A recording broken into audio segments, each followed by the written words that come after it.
Do you struggle with trying to do it all as a mompreneur when it comes to family life and it comes to your business, along with everything else in between? Well, tune into this most recent episode that I recorded with Erica Covelle, and she does a fantastic job talking about the importance of being able to leverage your time and having the right people in the right place. So let's dive on in. Hello, fellow mompreneurs. Welcome to the Real Moms Podcast, the go-to space for resilient entrepreneurs who are striving for abundant living.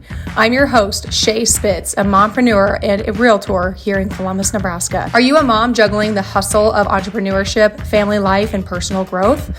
Well, you're in the right place. On this podcast, we dive deep into the real, unfiltered stories of incredible women who are navigating the journey of mompreneurship. We'll celebrate the victories, share practical insights, and acknowledge that it's okay to face challenges along the way. Success isn't about the destination. It's about the journey and the growth we experience as we balance our careers and the chaos of family life. Whether you're a seasoned mompreneur or just starting on this exciting path, join me and our amazing guests as we explore what it truly means to be a resilient entrepreneur striving for abundant living. Get ready for real, raw, and remarkable conversations that will inspire and uplift you. Because here at the Real Moms Podcast, we believe in the power of community, authenticity, and the strength that comes from embracing the journey together. So grab your coffee, find a cozy spot, and let's dive into the world of mompreneurship. This is the Real Moms Podcast, where we celebrate the hustle, honor the struggle, and thrive as resilient entrepreneurs living abundantly.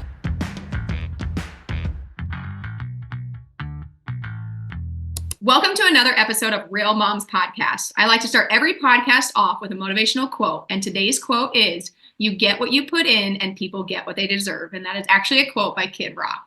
So today we have a special guest, Erica Covelle. She is the CEO and creative director of Covelle & Company and senior vice president at Compass.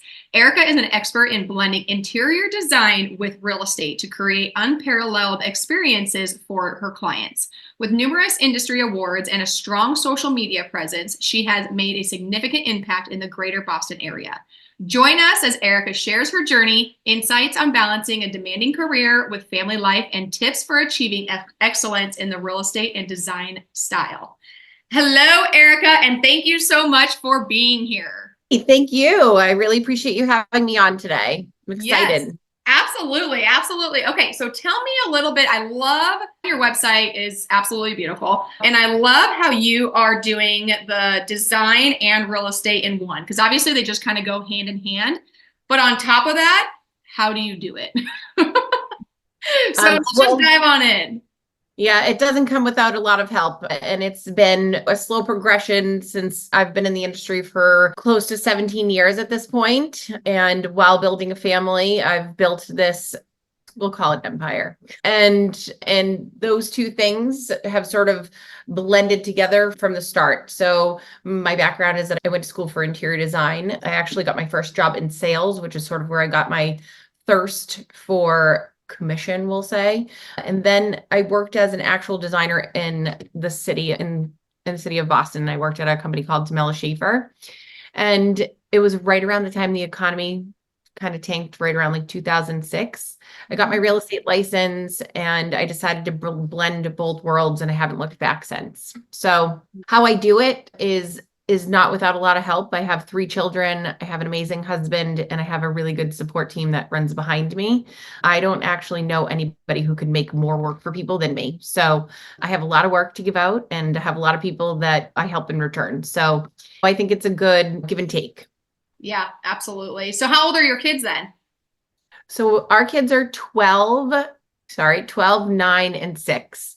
Okay. So ages change so fast that like you're in the motion of saying 10, 6, and 4, and all of a sudden they're 12, 9. So anyways, yeah. Yeah. Nope. I totally get it. Mine are 9, 7, and 4. And that's only because I just had another episode that I recorded and I said that. Otherwise I forget their ages too. I'm like, oh, and it just happened so quickly. And yeah. So anyways, they're great. I have boy, girl, boy. They're amazing. Jude, Isla, and Sunny is our littlest, and can't imagine life without them. And they are the joy of our life. Yeah, absolutely. So you actually started this career before obviously having a family, right? Yes. So I started this career. Actually, my husband is the one who allowed me to start this career. So him and I met, I was living in the city of Somerville, which is probably one of the most densely, I think it is and holds reign for the most densely populated city in the United States. I want to say, I could be wrong, but anyways, that is actually where I'm from, Somerville, Massachusetts. And it's where I do a lot of my business, but coincidentally. And my husband, I was living in Somerville at the time. I had met my husband, and him and his family owned a 3-family in Everett, which is a less expensive place to live. There was a vacant apartment, and we were able to move in together because we decided that was going to be the next step. And I was going to pay half of what I was paying when I was living in Somerville to live here. So it was an amazing opportunity for me to shift gears and go after something that I thought that I could be really good at. And so here we are all these years later. My husband quit his full-time job back in 2022, and now we are a family business. That is amazing. So it's like you're the head of it all, and then you just have everybody kind of helping you on the backside of everything. Yeah, that is what it has morphed into. I have had teams of agents behind me. I find that it's really difficult to teach somebody what it takes to be an agent, and agent retention is really difficult. Either the hustle isn't there, they don't know what the grind is, the day to day, they don't know or understand like when something is given to you, what to do with that and how to differentiate your rubber balls from your glass balls. Like there are clients that you continue to bounce, and there are clients that you just have to get under agreement. And so those nuances are difficult. So back to the original question, it's like, yes, it's me. And then it sort of pours down from there. So I'm sort of the brain and the operations behind anything aesthetically driven, and all of the social media marketing has like my brainchild behind it, but I have people executing on those things for me. Yeah, absolutely. So when your husband decided to leave, was he in the corporate world, or what was he doing prior? Yeah, so my husband was the director of financial operations at a company called Presidio. Wow. And so he had a pretty high standing job and position. And it was right like after we've gone through the throes of COVID with 3 kids. And I just couldn't see us being stuck to his schedule anymore because I have so much flexibility. And I said, listen, I think that this is the best opportunity for us.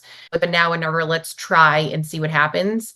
Because after having been in this COVID world with 3 kids and trying to homeschool, it was like a near to impossible task for me to be juggling everything and then trying to like be the point person for the kids. And the reality is that I just have never had like a nanny or anything like that. And sure, we have help from family and friends, but it wasn't necessarily like always consistent. So his coming over sort of alleviated the stresses of the drop off and pickup situations as sports and stuff tend to get, are getting more and more aggressive.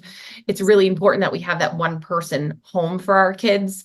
There's part of me that's like a little resentful for the fact that like it's not me all the time, but at the same time, I'm the one with the drive and the vision to be able to execute on the things that I know that will bring our family success. So it's a balancing act. Yeah, that sounds very similar kind of to my dynamic and our life. My husband did leave his corporate job he's also a land agent.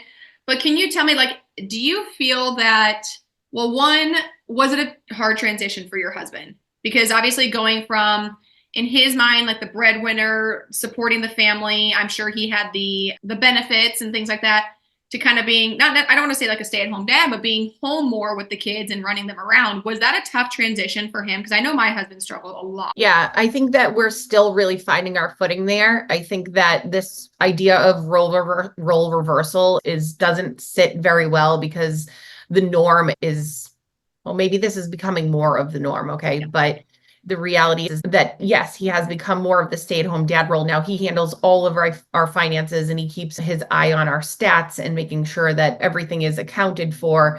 And that is the majority of what his role is. And he actually did just get his real estate license, but it's taken a little bit of time to get us there. So it's been a slow roll, and it hasn't been this like, oh, my husband joined and it's been all sunshine and roses, because that is not the truth. There has definitely been some struggle, but I think that we are on the other side of that, knock on wood, that we're finding our balance and understanding what our roles are, because it's basically like, you were thrown to the wolves, really. It's not like anybody has like a a guide for you guys to be able to manage being married, parenting together, and then being business partners together. It's a lot. It is a lot. And I love how you said that it's not just unicorns and rainbows, because I really do think that social media puts on this presence that everything's great, everything's fantastic, because we get one glimpse of somebody's 1 second life and it looks like they have it all together. When in reality, it is a struggle. Like, yeah, you might have a lot of great things going for you. But when my husband kind of made that transition, it was kind of roles were reversed. And it was a struggle. I would say, honestly, it probably took us 2.5 years to really start adapting to the changes in the roles. I'm still the one who I drop the kids off pretty much every single morning we have daycare or school, whatever it is. And I would say about 50% of the time he's picking them up. I would say maybe even more than that in the evenings, but I've had to rely on him a lot more to take on kids' responsibilities than years in the past. Because before I got my real estate license, I was the one working the 8:30 to 4:30 job. So I was dropping off, picking up, doing supper, all of those things, where now the roles have reversed. And like you said, I mean, I think it's becoming a lot more common now than years in the past, but it seems that I've talked to a lot more mompreneurs who are in the more breadwinning role anymore. You have that drive, that ambition, that vision, that like, go get it, because I know I can see what I'm meant to do. Right. Yeah. And I think my husband has that in his own way, but it's clear that my manifestations come through like a lot quicker and faster, we'll say, because I have very strong feelings about what I want and his maybe aren't as strong. So it's been great. I mean, what doesn't kill you makes you stronger. And he's wonderful. I couldn't do what I do without having that giant support behind me, because he really does pick up the pieces. He does the laundry and does the majority of the cooking now. And he does mostly all of the pickups and drops offs. And I'm trying to blend myself in a little bit more, because it was like a gun ho type of thing, like where it's just like, all right, I have to continue to strive here, because it's not just myself and my husband. I actually have employees that work with us too.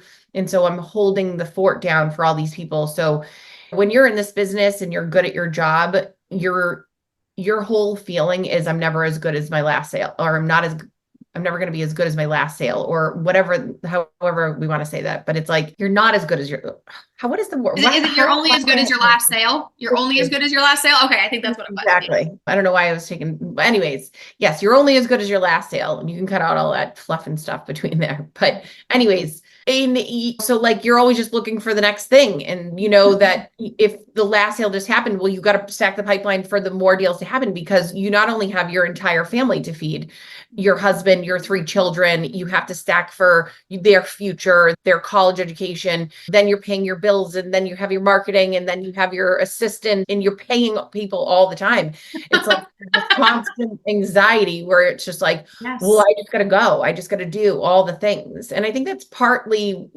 that actually could be like a bad thing about me too. It's like, it's part of why I pick up like design projects here and there. And I love making people happy in this way. And I love creating beautiful things, but I am spread thin a lot. And I think that's kind of the mompreneurship side of things, is that we do spread ourselves so very thin until we get so thin that we have to kind of start stepping back from things and being okay with saying no to certain things. But going back to what you were saying, it's not only your family, but you also have employees that you need to continue to pay, because you don't want to not pay them, because they obviously, and you're going to have those slow times. So there's going to be times when business does slow down a little bit, but you still want to provide for them too. So you got to pick up those extra little pieces here and there. And going back to your husband kind of thing, I'm assuming that he's more of an analytical person. Yeah, exactly. Yep. So that's how my husband is. He's a lot more analytical, even though I do our finances. He's a lot more analysis paralysis kind of thing, where me, when I have the intuition that I'm supposed to be doing something, like I'm like, nope, we got to do it. We got to do it. We got to do it. Like, let's go. I don't want to sit here and think about it. Let's give it a try. Right. If it doesn't work, we'll move on and not dwell on poor decisions. Because if you're like me, I've made a lot of poor decisions, but I've also made a lot of great decisions. Right. So it's just kind of finding that balance. And there's nothing wrong with that, because you need that other person to be able to pull you in and pull you back to reality sometimes.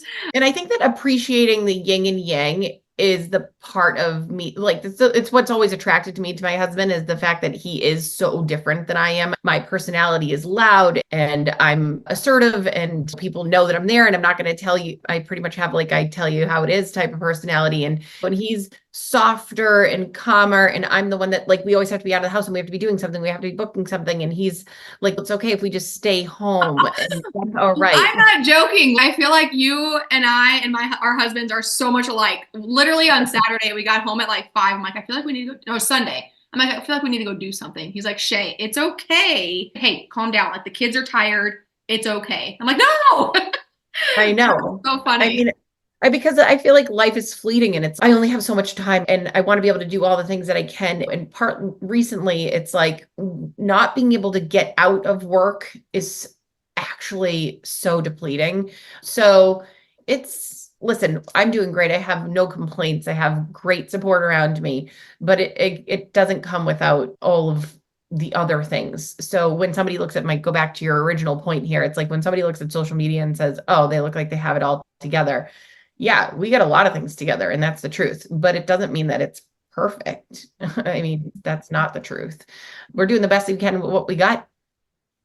And you're going to keep going and you're not going to give up and you're going to keep fighting and you're going to keep grinding. And I almost love challenges. This sounds maybe bad, but I love challenges because I know that's where I'm going to grow. That's where I'm going to step outside my comfort zone. That's where I'm going to come up with creative ideas. Like when people go through, I had a pretty big setback last year. I kind of went through a mental breakdown. I've talked about it a couple different times on my podcast, but I truly had a mental breakdown. Like, I've struggled with anxiety and depression my entire life, but this was like a mental breakdown. I really don't even know why, to be honest with you, but it was a true mental breakdown. Like, I lost 15 pounds in a matter of 2 weeks. I was sleeping like an hour and a half a night. My nerves were on edge. I cannot tell you why, but I remember my coach telling me, he said, Shae, it's not a matter of getting knocked down, it's how long you stay down. And that's truly what it is. We're all going to go through good times and bad times, but it's being able to pick yourself up and to get out of that hard time and to keep going. Like another quote that I love is, you're going through hell, why would you stay there?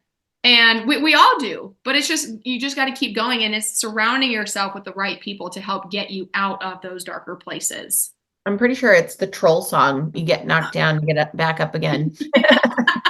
Are your kids into the Trolls? Holy moly, I've watched Trolls so many times here recently. Goodness. Mine are getting a little old for Trolls, but we still watch all those great movies. Yes. Yeah.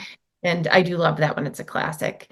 It is. It's true though. I mean, I'm actually a former figure skater. And so I think coming from way back when, the only success that you have in skating is through failure. So you fall a lot. And if you're going to be good at it, you have to get back up. Yeah. And so I think that subconsciously my brain is programmed that way. Like, I refuse to give up. I will not fail. And so it doesn't matter, hell or high water, like whatever it takes, I'm going to make it happen. And people don't fail, they quit. I think everybody falls. You all fail to an extent, but you never truly fail unless you just completely give up. Yeah. And I don't quit. I'm in it to win it, be it marriage, parenting, success, business, whatnot. I'm here to play the game. So yeah, that is amazing. So how do you incorporate like your kids and your family? Obviously you have a family dynamic business, but how do your kids play a role? Because they're still a little on the younger side, but still probably getting to the age where they can help out a little bit. But do you bring them into your business? Do they go on appointments with you? What do you do? I mean, I would love for them to take more initiative and want to. My son, my oldest, he's yesterday we were looking at my social media and he's like, geez, Mom, you don't even have 1 million followers. You don't really have anything. I'm like, 1 million? I wish I had 1 million. I'm like, listen, for a realtor in Massachusetts, I'm doing pretty good. I get 11.6 thousand followers on Instagram. I'm not going to say I'm an influencer. I would definitely toot your horn for sure. So listen, I know your 12-year-old YouTube glazing mind says, well, I'm not Mr. Big and I don't have 3 billion followers, but you know what? I get a lot of realtors looking at my stuff. So that's good. And that's who's selling my properties. And so he's intrigued, and we were looking at my reels and how many viewers we've had. And he's like, well, geez, mom, that's not very much. I'm like, listen, I am proud. Okay. But I understand. And if you have a strategy that you'd like to implement here, by all means, I'd love to hear it. Okay. Because I got a lot of things going on, and I'm trying to do what I can with what I have in the time period that I have it. Right. So anyways, so he has his 2 cents there. Isla, sometimes I'll try to get her to come to an open house with me, and she'll like to come to, so when I'm on a project, and I work with a lot of developers from floor plans to finish. So she might come over, and then actually I brought her to a showing just recently, and she is definitely my doppelganger. She's just a blonde version of me. And so we went to a showing, and she was like, well, I just don't know why they would have really done that. And I'm not really sure that I'm in love with this. And she's like critiquing the house. And I'm like, okay, but you have to just tone it down a little bit, because the buyer actually needs to make these decisions. And if they choose that they don't like it, then we can talk about what we don't like too. So she's getting, and my littlest, well, he's just all gas. So he's not really interested in coming to an open house, but he did have to come with me just the other day to do I was like fluffing before a photo shoot. And he kind of followed me around a little bit, and he's like, ooh, what's down here? And like, it's really fun to explore other people's houses. In fact, I'd say, again, one of the things that like pulled me into this career, that I was always so nosy as a kid. Like I was always poking around and like my grandmother's cubby holes and whatever, and would love to go in other people's houses and look and see what they had going on. And the fact that I get to do this for a living is amazing. And also tell people how to make their homes better at the same time, without having to feel bad about it, because it is my job to make sure that it's shown at its best light. Yes. It's a dream job. Yeah, that is a lot of fun. It is fun to bring the kids along. I think my kids are probably like I think they used to enjoy it more than they do now, because it used to be a little bit more exciting. Well, now because they do have to come with me quite a bit, they're like, I don't really want to. And I'm like, well, you have to, because otherwise you can't stay home alone. So you have to come with me. Yeah. And we're just at the point that we can do this like a little bit, because we have a 12-year-old. So like I'll be able to leave and go to the store quick. But otherwise, yeah, I'm schlepping them with me. It's the summertime, so it's really difficult. I didn't really decide. I decided I was going to put them in like a ton of camps or anything, because we're working on a project in New Hampshire. And I thought we would be done by now. We're not done. And so my oldest is in baseball, and my daughter has some dance camps, and my littlest will do like a little baseball camp thing. But other than that, we have been struggling with the day-to-day, with the not much to do during the day. Plus our neighbors who are our best friends are away. And that has been a real struggle and challenge, because usually they're outside playing all day. And so anyways, I've just been making them come with me, because I'm like, you're not going to just stay home and be on a device. So we need to get in the car, and we'll all just go and we'll do a little field trip. We'll do something else afterwards. So yeah, no, absolutely. My kids, the downfall with where we live, I love living in the country. Like my closest neighbor is like 2-3 miles away, literally. So I have, yeah. oh my yes. God. Yeah. So 3 miles is the next town. yeah, I know. So it is, yeah, like we have no neighbors. That's how I grew up. I didn't have neighborhood kids. So that is just kind of a little bit of a struggle, but we can send them out. We don't have to worry about them getting hit, because it's just crazy. But I can't just say, hey, go over to the neighbors, like go entertain yourself. No, I mean, they're coming with us, or they're staying home when we're home. So it's not just, I'm going to go to the neighbors quick. We actually just joked about that yesterday. My daughter, I said, if you want to go to the neighbors, you're going to have to run 3 miles, right? And she's like, yeah. That's so funny. Yeah, it's not quite as, it's interesting to say the least. I like love. So we bought this house when my son was just born, our first, and it's only little, but you can pick your house, but you can't pick your neighbor. And so here we are, because I can't imagine like removing my kids at this young of an age from their like best friends that they just open the door and they're right there to hang out with them. Because I mean, that has just been a saving grace for doing the job that I do too, right? Like I can negotiate on the street. I can have my phone with me, that I can be watching them. Like my poor neighbors have had to witness me doing this all these years, but otherwise, like we're a good exchange for each other. It's awesome. Yeah. And I think because our house is not very big either. We've been there for many years, but honestly, I feel like that helps me not collect a bunch of stuff, not buy a bunch of stuff. And then I'm not home very much anyway. So I don't need this like huge house. I'd rather stick my money into investments and stuff like that. But I mean, our house, I'm not much of an entertainer. Like I don't have people over, although I'm going to have a bunch of kids over this Friday, because I'm trying to like kind of do that balance. Like I need to put them into my calendar, give back to my kids, let them have a little bit of fun before we start school here pretty soon. So Friday, I took the afternoon off and I'm going to have like 12, 14 kids. I don't know. It's going to be a lot, but it'll be fun. I love that. Yeah. It'll be a lot of fun. But I mean, so one thing that my kids kind of struggle with, because obviously as an entrepreneur and a mompreneur, we're on our phones a lot. Do you struggle with that and your kids maybe making some comments here and there? Or do you ever struggle with being on your phone almost too much, especially when you're home with them? Oh, yeah. I mean, I hate that I have to be on my phone so much, but it's a reality. I mean, my kids know that when we get in the car, mom's talking to somebody and you have to be quiet in the back seat.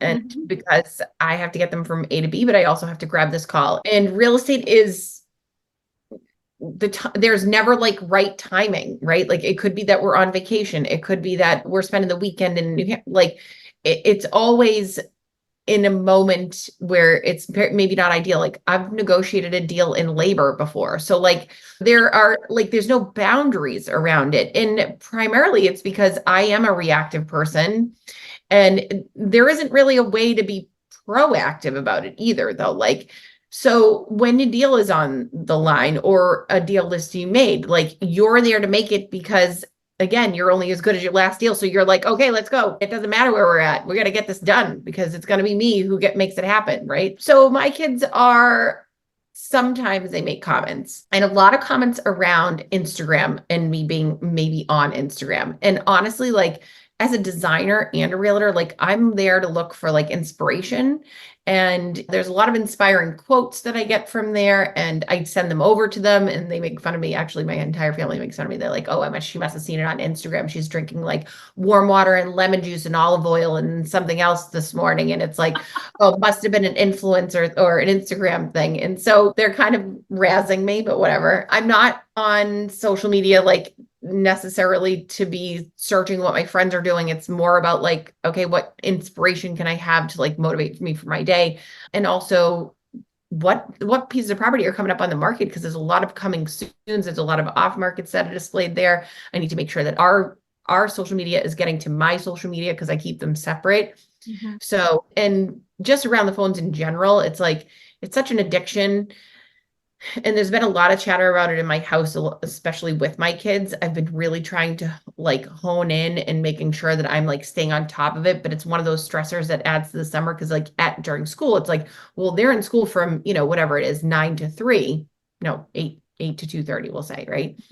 And we know that they're not on devices there, but the second they get home or the second they wake up in the morning, it's like, these are not the things that we're just like going for. Like, let's pick up a book. Let's do things that are better for us mentally. And let's not get that like hit of dopamine that's like too strong for who you are in this like state of your mind off the bat. It's a challenge. Yeah.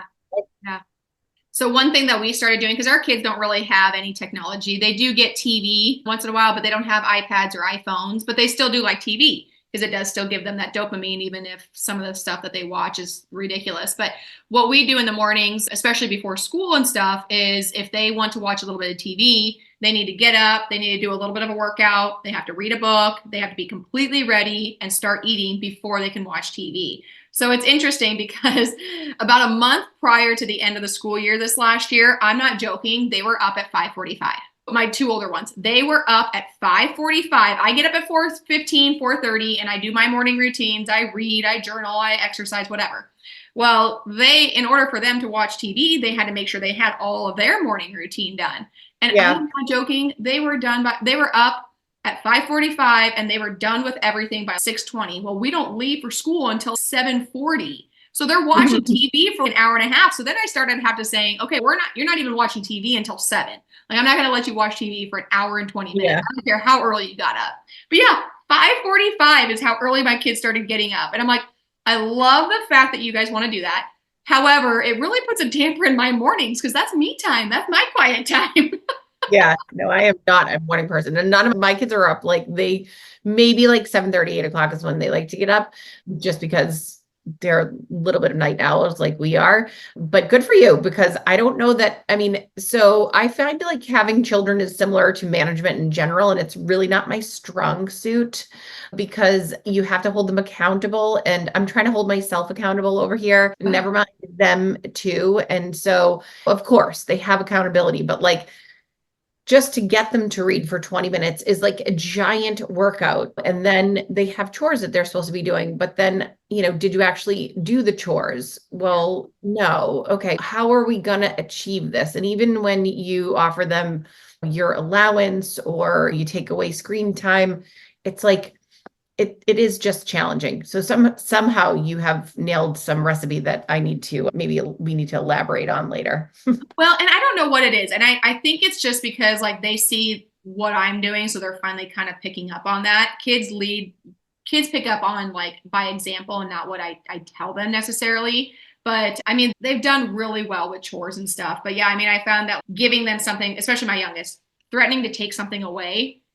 No, like it just doesn't work. Like it's whether she wants to do it or not. Like it's either going to happen or it's not. But it is a challenge because like you said, it's kind of like with significant others as well. I love my husband dearly, but sometimes it's just easier for us to do it because by the time I ask you to do it, by the time I ask you again if you did it, by the time I ask you or go check on it to make sure you did it, or if you did it halfway right, I may as well have just done it myself. Yeah. And I think that's what happens like with a lot of entrepreneurs in general, which is why you can't really get further than you'd like to because you're trying to control everything and you want it to be done in your time. And so, it has been something that's held me back in the past. I'm trying to be better about it, but I recognize there's a strong similarity between like management and parenting, and it's a little scary. I'm like, okay, so I just need classes on how to motivate people in the right way. Cause I'm just like, if I asked you to do it, why are we not doing it? I don't understand. Yeah.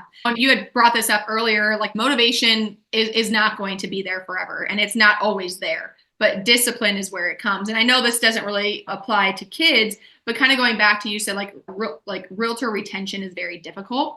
And I found out like when I transitioned to a different brokerage, I did not want to be a team lead. I wanted to be able to lead people, absolutely, but I didn't want to be their like team leader because I found that people in general are pretty lazy. If they don't have the drive and the ambition, I can't force that upon them. And even if I give you a lead, it is up to you to convert that lead. And so I didn't want to be a team lead where I'm taking a certain percentage from people and have them expect more from me, but in return, they don't expect it from themselves. And so that's kind of where I struggle is because I found that people, you have to have that discipline. And if you don't have that fire, I can't give you that fire. You have to be able to do that for yourself. And no matter how many leads I provide to you, it's still up to you to be the one to convert. So I would rather tell you, show you everything that I do, but it's still up to you to actually put in the work. Yeah, I have that. I mean, I think we started off this conversation with that. You can't teach grit. Either you have it or not. And I don't know that many people understand that you have to have it to succeed in this business. Or entrepreneurship in general. You have to have that grit because entrepreneurship, people are like, oh, I love the flexibility. Okay, well, times are going to get tough. Income is going to go down. Expenses will go up. You're going to have to learn to adapt. I mean, all of those things. And then obviously it does change, but you have to have that grit and keep going. Yeah, you have to be able to roll with the punches is really what it is. And a lot of people think just like very linearly, right? Whereas like it's more like this kind of a thing. And even sometimes I felt like if I've had a lot of agents on various teams because I had a business partnership prior to just being Covelle and Co. I was Covelle and Cohen. And, right now I've set up an operation where the agents on my team are there to find leads, show property, find leads, show property, write offers, and negotiate deals. And those are the only things that my team members are there to do. So we're there to take the majority of the marketing. Obviously, people are allowed to do, their own marketing pieces and whatnot. I find that people often don't take the advantage of doing that, where we'll have like multiple sites and development projects that are there that are able to be sold prior to us even going live to the market. And nobody really takes advantage of the fact that this is like a killer location. It's going to be an incredible home. Like, here are the details that are going to be offered. Like, it's me, the one that's like doing most of these things. And then, and then even from contract and close, we're taking care of that with our TCs so that you can get back out there and go and find more leads. And oftentimes I'm there to give leads to my team. And in fact, there was one year where I supplied one of my agents with $7 million worth of business. And there was the thought behind it was that there was no recognition. And I thought, well, actually, I mean, you only brought two. So how? I gave you most of the leads. And there was wanting to be like a larger split. And so my rebuttal to that was, when you can match what I can bring you, we can certainly talk about that. But right now I'm supplying you with most of it. So, and and I can handle a lot. I can do a lot myself. I don't want to. I want to share in my success, but it's hard. It is just an interesting business, and everybody wants to be on top, and egos are large, and everybody wants to be in a spotlight. And the reality is, you got like 5 years in this business before you fizzle out if you made it that far. Yeah, that's so true. Everybody wants to be on top and everybody wants all that success, but so many people don't want to do the work that it takes to get there. They don't want the late nights, early mornings. They don't want the grinding, the prospecting. Nobody likes to prospect, but you do have to prospect, whatever that is, whether you're meeting people in person or making phone calls. But yeah, everybody wants that success, but they want it like handed to them. And that's not how entrepreneurship, especially real estate, works. So it's just helping people and trying to get people to understand that they still have to be the ones to do the work, especially if somebody's handing you $7 million of business. Like, you need to be able to put in the work and convert those leads and take it to closing. Because I don't want to hand off leads if I know that these people can't convert. You know what I mean? Yeah. And these people, all of my people that have been able to convert, and that's great. It's the bringing the leads to the table is the difficult part for the people that I've had in the past, or understanding the value that we bring, because I think that in this business, there's a lot of like overpromise, underdeliver. So let's say you're changing brokerages, right? And you're being romanced by all of these brokerages, and we can offer you this, and we're going to do that. And at the end of the day, you go and hang your hat with whoever, and you're still standing there by yourself. And there isn't a ton of direction that's given to you. So for the 17 years that I've been in the business, it's been like incremental, and I've learned small things along the way, because nobody wants to give you any of their secrets. Yeah. The successful people in this business aren't opening their book to you and saying, hey, this is how you do it. This is the blueprint. And you hear all these people talk about it, but then you go back and you look at what their success rate really is. And it's okay, well, I have done far more business. And here I am, still very humbled to think I still don't know it all. I'm still just, I'm still learning here too. Yeah. And I think a lot of the times, like, there's no blueprint, because I don't think people really truly understand what got them there. They can look back and they can see what worked, what didn't work. It's just trials and errors is really what it is. But there's no, this is exactly what I did and this is what's going to get you to the next level. Because every single person and every single situation is going to vary from time to time. I could follow somebody else's exact blueprint, but they did that 5 years ago. That's not going to work for me now. So you're having to adapt and change with the times and the technology that's put in front of us. Because you're not going to be able to follow somebody's footprint that became a multi-billionaire like Warren Buffett in, 20, 30, 40 years ago. I can't follow his blueprint because times have completely changed. You know what I mean? So like, even if people said, yeah, these are the things that I did, it's not, you still have to learn to adapt to what they did to the time that we're in now. Yeah, I think that's true. I do think that what happens in real estate with a lot of real estate agents, if we're talking about real estate specifically, is that you have these people that have learned to transact, but they learn to transact and then and do all these things and treat them as individual movements, but they don't step back and look at the big picture and create a system and a process. Mm-hmm. And the systems and processes is what gets you to the next level, right? So if you have a process and every time you go on a listing appointment, you do X, Y, and Z, well, now you know what to do. And then you can hand that off to somebody else to do the X, Y, and Z to get that work and that legwork done for you so that you can still be harnessing the other, like, and working on again, obtaining more leads, right? Or doing the things that are the money-making activities. Because to be honest with you, yes, putting a market analysis together is a very important part of the puzzle, but it all is just also a system that you can follow, and somebody else can do that for you. And if you can check it over before you leave, then you have it handed to you and you go to the appointment, then you know how to get the client because you know how to speak to the client. So systemizing all your processes. I mean, even with buyers, when buyers come in, they get the same exact email every time. Like, here, this is the buyer email. Nicole sends it over to them. This is hey, let us know what you're looking for. Now we have it documented. What are the top 3 towns that you're wanting to purchase in? That helps to streamline things, and taking help too, because you can't just do it all. Like, you can be a really busy agent and be out there all by yourself, right? But like, how are you doing it all? Yeah. How are you doing it all? Yeah. We'll do close to 40, 45 million, maybe $50 million this year. And it's not without help. I mean, I can handle it. I can handle a lot, but the minutia details that live behind the scenes, I need people on my email to be looking at these things regularly. So it's hire the help. You can't take it all with you. Let's spread the wealth a little bit, and that'll get you further.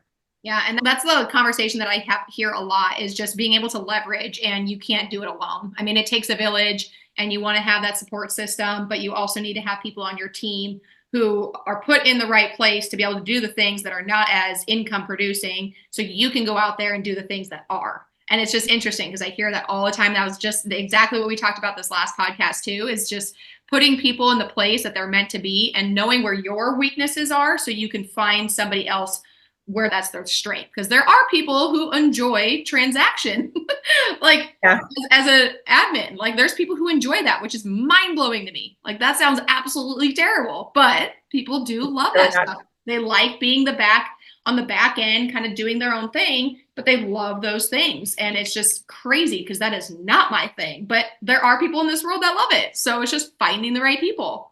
Yeah, the DISC personality test by Tony Robbins, that's a really good way to sort of find who those people are. My transaction coordinator is amazing. I've been with her for probably like at least maybe 5 years now. And she's out in Tampa, Florida. So she works remotely, and she is amazing. She's on all my deals to the point where I can be relaxed and not have to really think a whole lot about what's going on. We have our like weekly check-ins, and between her and Nicole, who's my executive assistant, it's like, I know that both parties are on top of these emails. So if something goes awry, like, I'm the first person to be notified, and I'm going to jump in and take care of what needs to be taken care of. But at least I have them like on the sidelines to figure out what is happening and keep the rails on so that we make it to the finish line and it's nice, clean, smooth sailing experience for everybody. Yeah, absolutely. Absolutely. Well, Erica, this has been absolutely amazing. I feel like we have connected, like we're probably more alike than what we even realize, especially when it comes to our kids and our husbands. So I truly appreciate you being here. If there was one piece of advice you could give maybe to your younger self or somebody who's looking to get into the business or in entrepreneurship in general, what is that one piece of advice? Honestly, if I knew then what I know now, I would have found the best real estate team in Massachusetts, which is Tracy Campion. She's the best agent in Massachusetts. And I would have connected myself with her, and I would have done anything to learn from the best to be the best. So don't try to do something on your own. It's not how, it's who.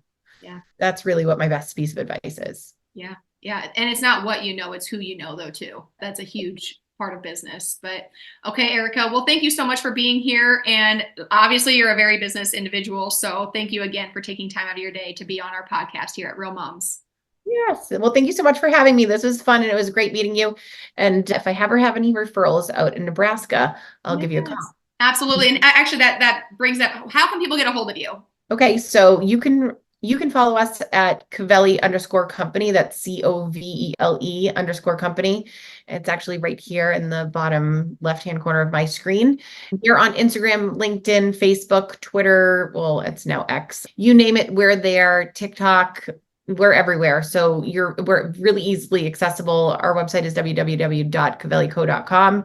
And if you're looking to connect with me directly, calling me on the phone is the best way to ever reach me, because I'm a 90s baby and text messaging is not my thing. I'm an 80s baby who grew up in the 90s. So yes. I honestly despise text messaging.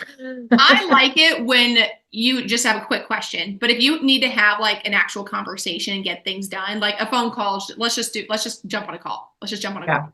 Yeah, for sure. Not to digress, and you can decide to keep this in or out, but honestly, like with the amount of conversations that happen, I feel like text has taken the place of email, and then people expect instant gratification, and it becomes a huge stressor to the point where another tip for my real estate friends is I now have layered in a communication plan for my clients to say that I would prefer not to text. If it's an emergency, yes. But when you look at the amount of unread notifications that I have in text messages because they come in so fast and furiously, you can't organize them or flag them or bucket them. So it's impossible to manage.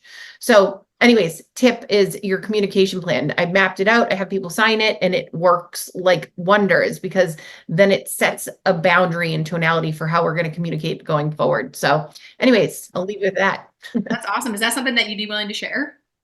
Yeah, absolutely. Awesome. Okay. I'll maybe message you later and you can get that over to me. Sure thing. You betcha. Sounds good. Awesome. Well, thank you so much, Erica. Okay. Thank you. Have a great day. And that wraps up another inspiring episode of the Real Moms Podcast. A huge thank you to our incredible guests for sharing their story and insights today. If you found value in today's conversation, don't forget to hit that subscribe button so you never miss an episode. And hey, sharing is caring, right? Share this podcast with your fellow mompreneurs, friends, and anyone who you feel could use a dose of inspiration. Share it on your social media as well. But most importantly, if you found this episode helpful, please, please, please leave me a 5-star review. This helps get our information out to those who have never heard or seen us before. Are you feeling inspired and you're sure that you could add some value to the podcast? Shoot me a message and let's talk. We love hearing from you. So connect with us on social media. Tag me at Shae J Spits. That's ShaeJSpitz. And share your thoughts and takeaways, or even suggest topics you'd like to have us explore more in the future episodes. Remember, you're not alone on this journey. Your resilience is your strength, and your pursuit of abundant living is truly remarkable. As always, keep thriving, keep growing, and keep embracing the beautiful chaos of being a mompreneur. Until next time, take care, stay real, and keep living abundantly.